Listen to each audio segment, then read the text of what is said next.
तो जो हमारा ब्लड है उसका कलर जो होता है वो रेड किसकी वजह से होता है? हीमोग्लोबिन। हमारी जो बॉडी है हमारी बॉडी तो क्या मतलब जितने भी ब्लड ग्रुप होते हैं वो कितने टाइप के होते हैं? चार टाइप के। और किसी को इनके नाम पता है कौन कौन से होते हैं? चार? नो मैम, नहीं पता है। तो आज का हमारा टॉपिक है ब्लड सेल। तो फर्स्ट ऑफ ऑल ब्लड होता क्या है? ब्लड आपका क्या होता है? रेड कलर का फ्लूइड होता है जो हमारी बॉडी में फ्लो करता है with the help of blood vessels.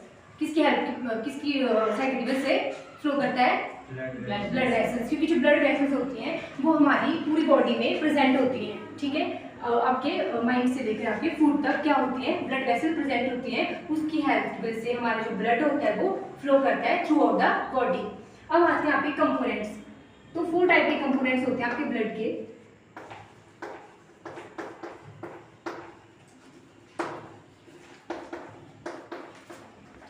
First आता है आपका आरबीसी जिसको हम रेड ब्लड सेल भी बोलते हैं।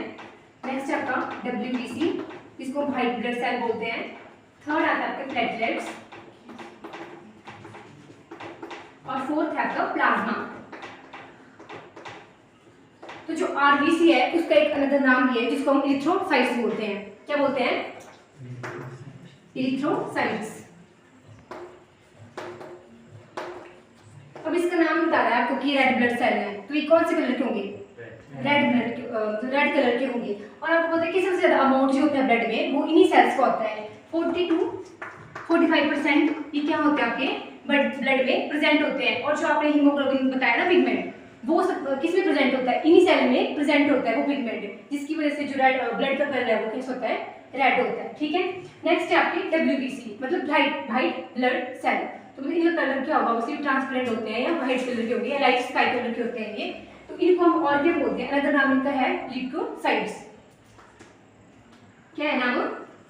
ल्यूकोसाइट्स बोलते हैं इनको। तो इसका जो मेन काम है ये ज़्यादा बॉडी में प्रेजेंट नहीं होंगे हमारे, ठीक है। जैसे ये 45% थी ना, ये 1% तक प्रेजेंट होते हैं हमारी बॉडी में, लेकिन इनका फंक्शन बहुत मेन होता है। ये जो होते हैं वो एक्ट एज अ डिफेंसर काम करते हैं। जैसे अगर आपकी बॉडी है उस पर कोई भी वायरस है या कोई भी बैक्टीरिया है, अगर वो अटैक करेगा तो ये एक्टिवेट हो जाते हैं। इसके भी अगर फर्दर टाइप्स हैं, ये 5 टाइप्स में आगे डिवाइड किया हुआ है इनको, ठीक है। और वो भी किसके बेसिस पे हैं? दो टाइप के बेसिस पे हैं। एक ग्रैनुलोसाइट्स हैं आपके, ये हम इसकी हेल्प से पढ़ेंगे आपके, किसकी हेल्प से? टीचिंग एड की हेल्प से। जैसे ये है व्हाइट ब्लड सेल, ठीक है। तो ये पहले कौन सा का? बेसोफिल है, न्यूट्रोफिल है, आइसनोफिल है, मोनोसाइट्स है, लिम्फोसाइट्स है। लेकिन इनमें डिफरेंस क्या है? जो आपके बेसोफिल, न्यूट्रोफिल और इजनोफिल है ये आपके ग्रैनुलोसाइट्स हैं, ठीक है। जो प्लांट्स होते हैं वो न्यूट्रिशन कहाँ से लेते हैं? रूट्स कहाँ होती है? सॉइल होती है।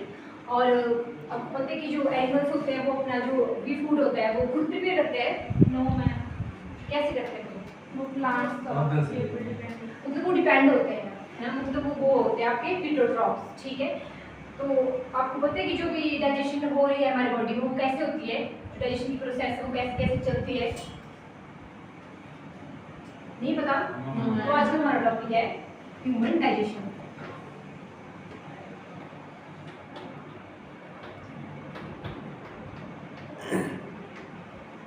तो सबसे पहले आपको पता चाहिए कि डाइजेशन होती क्या है। डाइजेशन होती है कि इसमें जो भी आपका कॉम्प्लेक्स सब्सटेंस है, कॉम्प्लेक्स सब्सटेंस आप किसको बोल सकते हैं? जैसे फूड है उसको हम खा रहे हैं तो वो कॉम्प्लेक्स है। जब उसको हम खाएंगे तो आप क्या करते हैं? पहले उसको च्यू करते हैं मतलब with the help of teeth, ठीक है।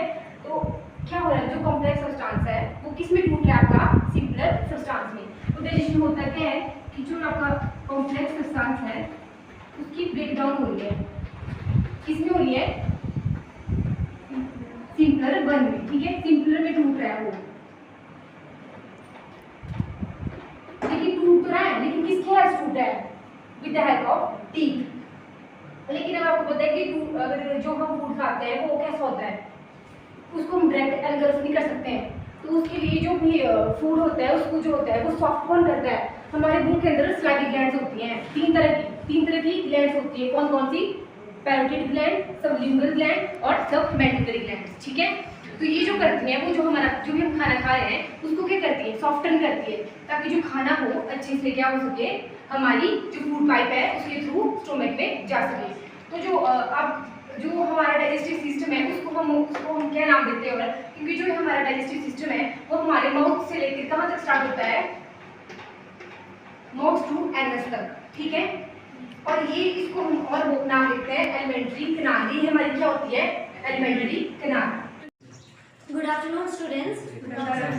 बच्चों कैसे हो आप सब? ओके बच्चों, आप जो है वो कार्टून और मूवी जो है वो कहाँ देखते हैं? टीवी में। और अगर आपको देश और विदेश की खबरें लेनी हो तो आप कहाँ से लेते हो? अखबार से। और रेडियो, टीवी। तो ये जो रेडियो है, टीवी है, फिर आपके मोबाइल फोन है, ये सब क्या है, क्या कहलाते हैं ये सब? ये सब संचार के साधन कहलाते हैं। तो आज का हमारा टॉपिक है संचार।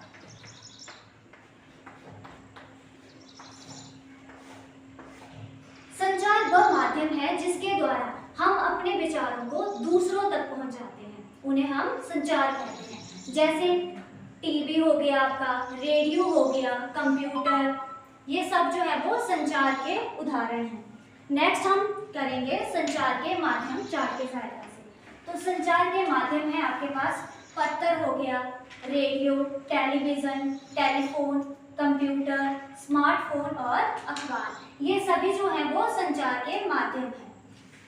पहला है पत्र। तो ये जो पत्र है इसमें हम क्या करेंगे, अपने विचारों को लिखकर दूसरों के सामने प्रकट करते हैं, यानी ये रिटन फॉर्म में होता है, लिखित रूप में होता है। नेक्स्ट है रेडियो।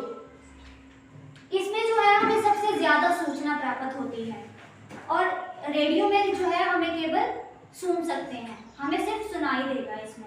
नेक्स्ट है टेलीविजन। तो इसमें जो है वो देश विदेश की खबरें हो गई, फिर मूवी हो गई या कार्टून वगैरह सब हमें इसमें टेलीविजन में दिखाई देता है।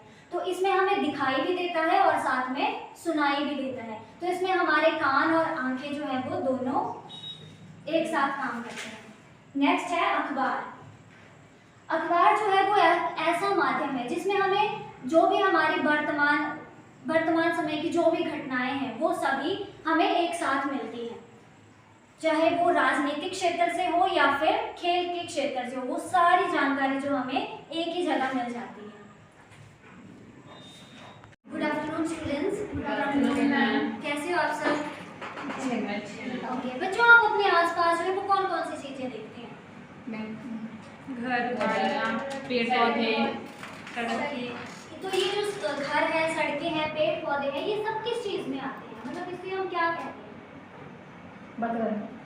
पर्यावरण। ये सब जो है क्या है, पर्यावरण। तो आज का हमारा टॉपिक है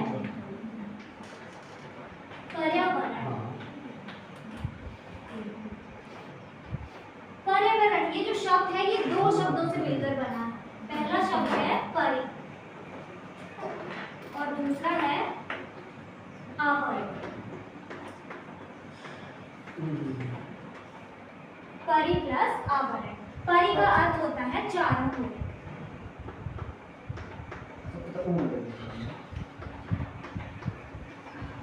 और आवरण का मतलब होता है घिरा हुआ।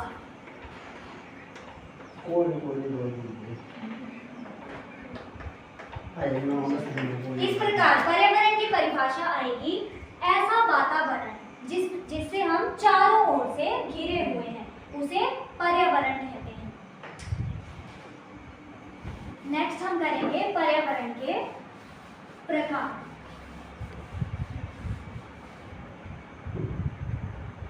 पर्यावरण के दो प्रकार होते हैं। पहला है आपके पास प्राकृतिक पर्यावरण। प्राकृतिक पर्यावरण और दूसरा है मानव निर्मित पर्यावरण।